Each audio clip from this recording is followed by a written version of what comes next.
Moving towards the next component, that is empathy. Empathy हम कहते हैं हमदर्दी को, या हम एम्पैथेटिक उस बंदे को बोलेंगे जिसमें सलाहियत हो हम आहंगी की। ठीक है, if we will move towards its dictionary meaning, तो एम्पैथी क्या होता है? It is a identification with or understanding of thoughts, feelings, emotional state of another person. ठीक है, दूसरों को समझना, उसकी फीलिंग्स, इमोशंस को, या जो भी उसके थॉट्स होंगे उनको समझना, उस चीज को हम एम्पैथी बोल देंगे। तो हम ये भी कह सकते हैं कि जो एम्पैथी है, it is an ability to feel with patient while retaining the ability to critically analyze the situation. Critically analyze the situation, ये क्या मतलब रखता है यहाँ पे कि एक नर्स जो है, जो ही वो पेशेंट के साथ कम्युनिकेट करती है, इंटरैक्ट करती है, अब उसने बीइंग एम्पैथेटिक, उसने समझा कि उसके थॉट्स क्या हैं, उसकी फीलिंग्स क्या है, उसका इमोशनल स्टेट कैसा है। तो उसमें ये एबिलिटी होनी चाहिए कि जो बंदे के प्रॉब्लम्स है वो उनको अपनी प्रॉब्लम्स समझे।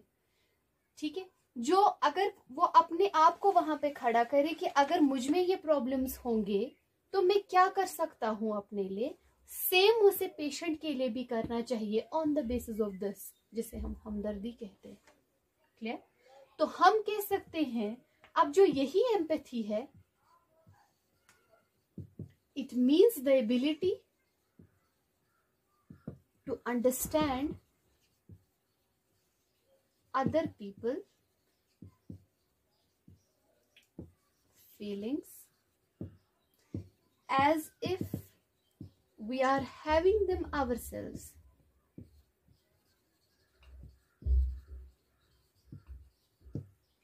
ठीक है, यहां पे मैं एग्जाम्पल दे दूं कि अगर दो दोस्त हैं, एक दोस्त का मकान जल जाए, ठीक है, तो वहां पे बीइंग एम्पैथेटिक वो उसको नया मकान बना के दे दें या चैरिटी दे के उसे हेल्प आउट करे।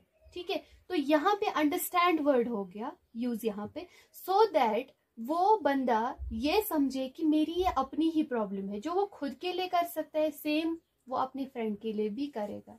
That is empathy. अब यहाँ पे सिंपैथी और एम्पैथी को हम कैसे डिफरेंशिएट कर सकते हैं? सिंपैथी को भी हम हमदर्दी ही बोलते हैं, मगर सिंपैथी हम उस एबिलिटी को बोलते हैं जहां पे just you feel others feelings, you feel others loss. For example, अगर दो फ्रेंड्स में से एक फ्रेंड का हस्बैंड जो है वो मर जाए, वो ज्यादा से ज्यादा उसके साथ रोएगा, वहां पे बैठ के उसे कंडोलेंस करेगा। ठीक है, for the irreparable loss we can say he shares his sympathy with the friend. ठीक है, यहाँ पे वो प्रॉब्लम को अपनी प्रॉब्लम समझ रहा है, we can say that is empathy. Now moving towards the next component of the therapeutic patient nurse patient relationship, that is warmth. Warmth हम कहते हैं quality of being kind and friendly. Kind means मेहरबान। ठीक है, वो किसी के लिए मेहरबान हो जाए, वो किसी के लिए दोस्ताना रखे, उस चीज के लिए हम कहते हैं that quality is called as warmth. So we can say Varmath is the ability to help the client feel cured and comfortable. यहां पे मैं आपको एग्जाम्पल एक दे दूं. फॉर एग्जाम्पल कोई मेंटली इल पेशेंट है और वो रो रहा है, ही इज क्राइंग. तो एक नर्स क्या कर सकती है? She can go on his or her side and she can hold her hand, then she can sit next to the patient and she can gain the data why the client is crying, what are the reasons. ठीक है, ये तब हो सकता है जब पहले उसने रेपो गेन किया हो. उसके बाद जो मैंने आपको नेक्स्ट बोला एम्पैथी, वो एम्पैथेटिक हो. नेक्स्ट उसमें वार्मथ की भी क्वालिटी है अब, तो वो पेशेंट को कंफर्टेबल कर रही है, वो पेशेंट को ऐसा महसूस होने दे रही है कि यू आर बीइंग केयर्ड. ठीक है, that's called as warmth. Now genuineness. Genuineness is the feeling of authenticity.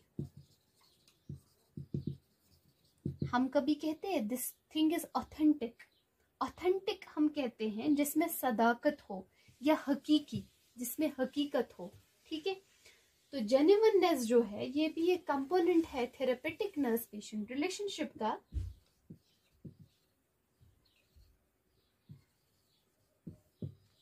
तो जेन्युइननेस जो है it involves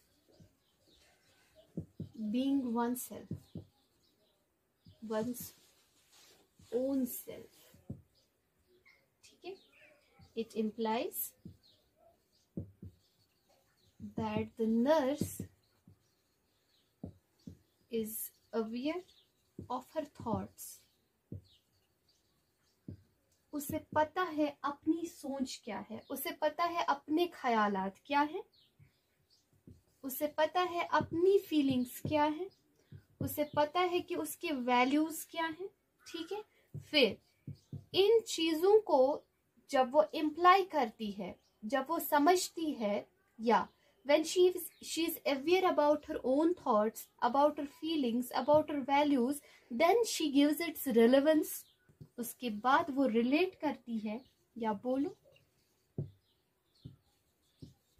and their relevance in the immediate interaction with client.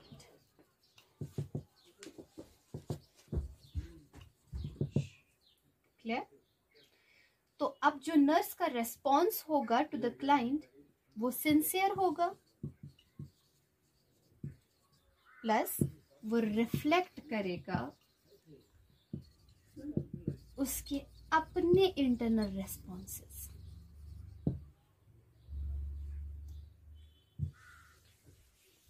अब जो यहां पे जेन्युइननेस में और एक पॉइंट आ जाता है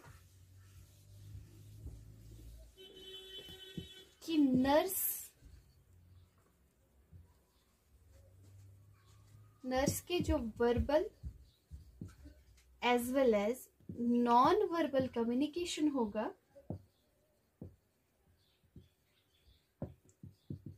it should correspond with each other.